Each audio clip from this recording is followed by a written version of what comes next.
Okay, we're going to have a look now at The Kraken by Tennyson. Now, please, when you're writing about this, and if you're referring to the name of the poet, please just call him Tennyson, or the poet is fine as well.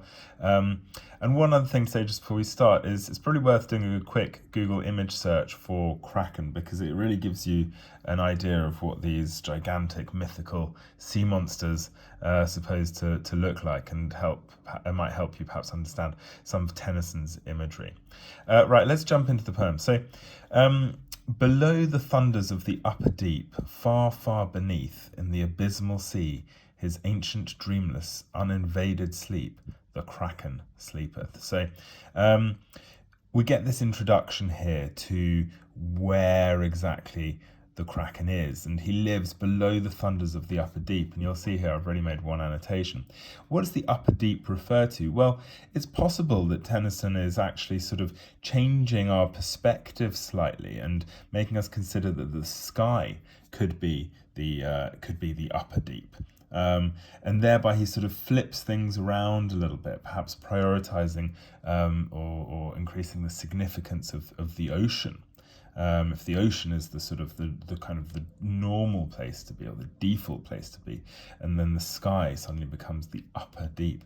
It's very, very sort of interesting playing with our perspectives.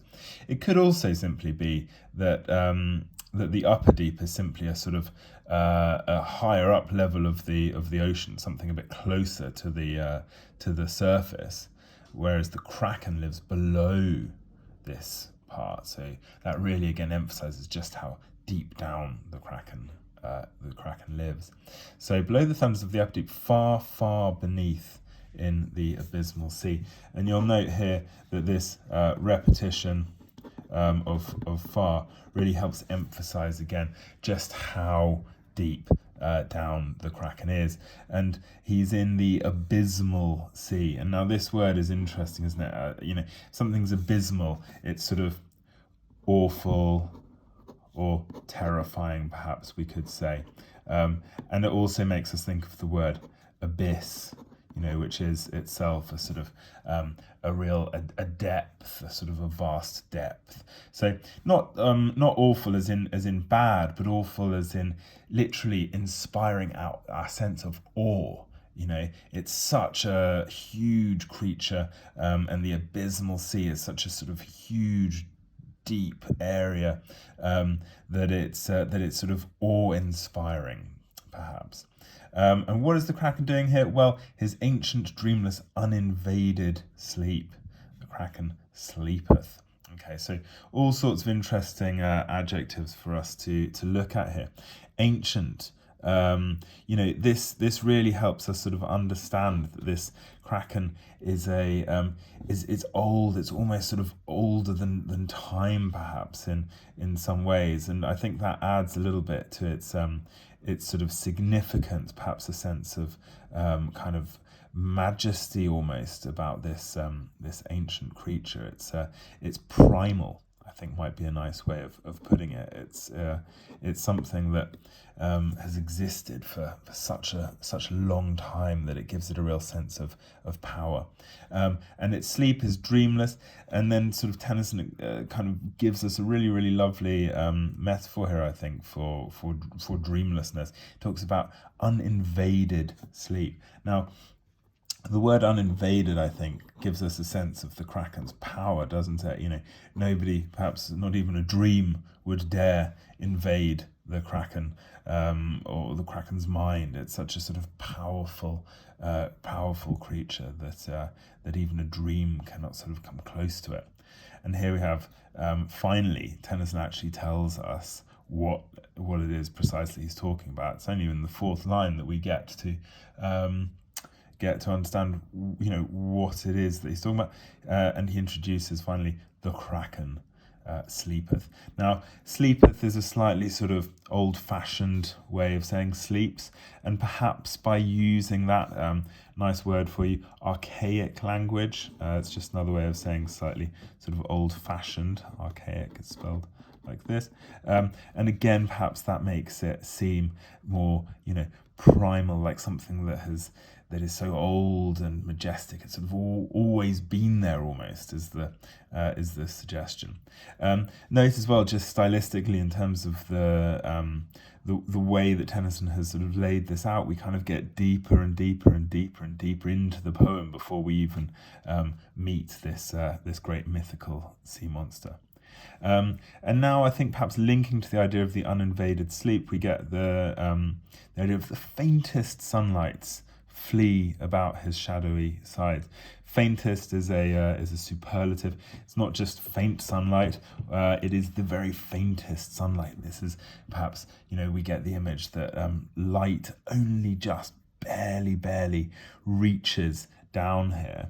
And not only that, but once it does reach down to these depths, it flees, the sunlights flee about his shadowy sides. Now, flee, obviously, here is an example of personification. We could also say that it is pathetic fallacy, because Tennyson is giving the kind of the natural world human characteristics by saying that the sunlight is fleeing. And why is it fleeing? Well, it seems almost as though the Kraken has this power, and it's kind of associated with darkness, perhaps unsurprising given that it is so deep in the sea, because contrasting with the very, very faintest of sunlights, we have the Kraken's shadowy sides. Okay, now this sense of a shadow, well, what could we say about that? I mean, it has all sorts of connotations, doesn't it? I mean, there are kind of the obvious ones of darkness. Perhaps also it creates a sense of mystery around the Kraken. If something is in shadow, we can't really sort of fully see it or perhaps understand it.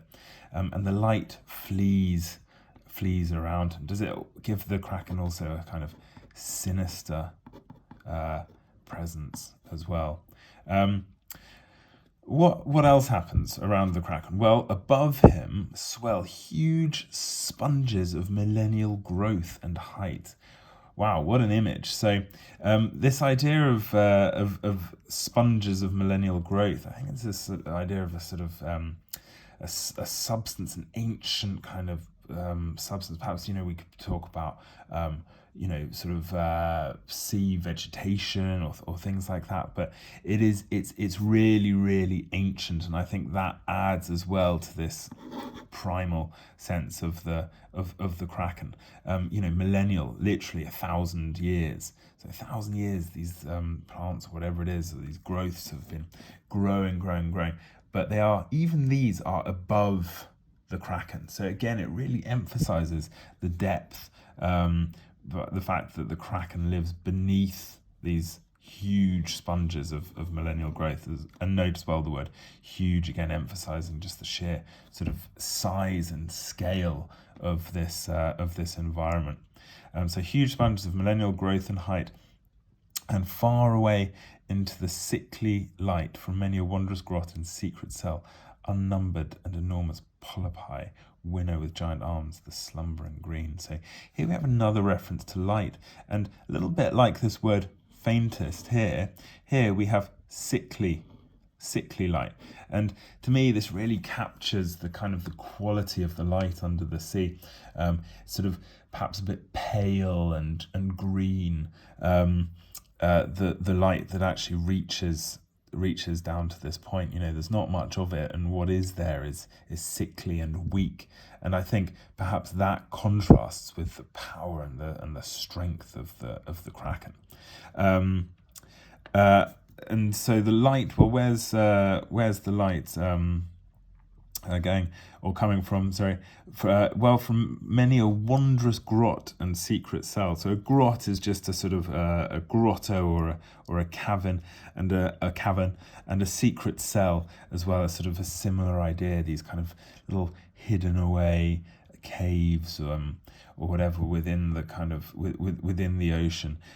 Wondrous as well, I think, adding to the kind of the mythological sense of something being supernatural almost, perhaps, about this mythical being, that it sort of inhabits these environments.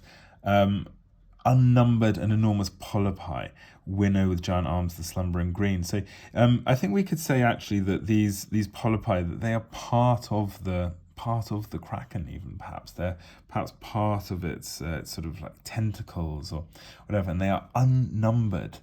Okay, so again, we're getting a real sense here of the kind of the vastness of the Kraken, if its sort of tentacles are unnumbered and enormous at the same time.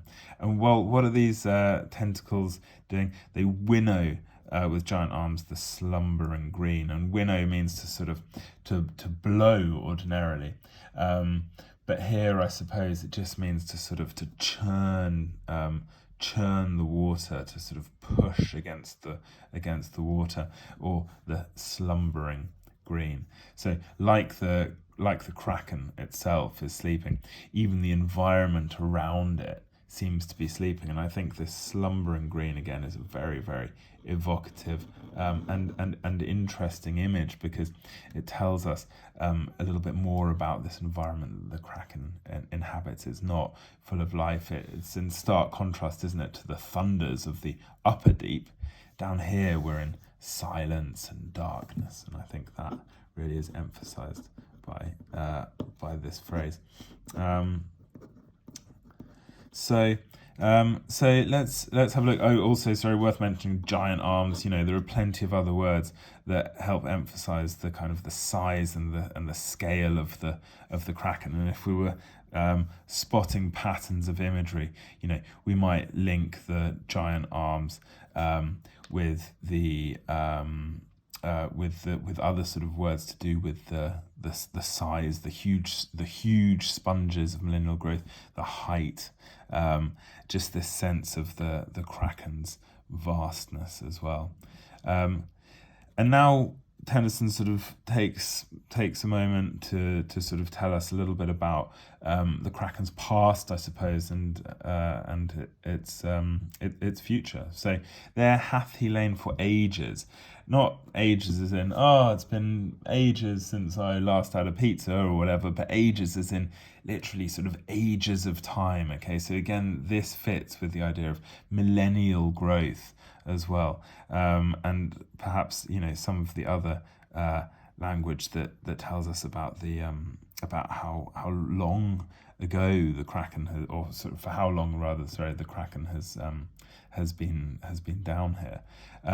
He has lain for ages and will lie battening upon huge sea worms in his sleep, until the latter fire shall heat the deep. So this is interesting. Tennyson tells us what's going to continue to happen. The Kraken is going to continue to lie here, to stay here, battening upon huge sea worms. Now, battening, I think probably the best way to sort of to think about this is simply feeding. So the Kraken is in its sleep feeding upon huge sea worms. So the sea worms themselves are these sort of vast creatures, but the Kraken, without even bothering to wake up, is able to sort of to feed on them. So again, we get a sense of the sort of the scale.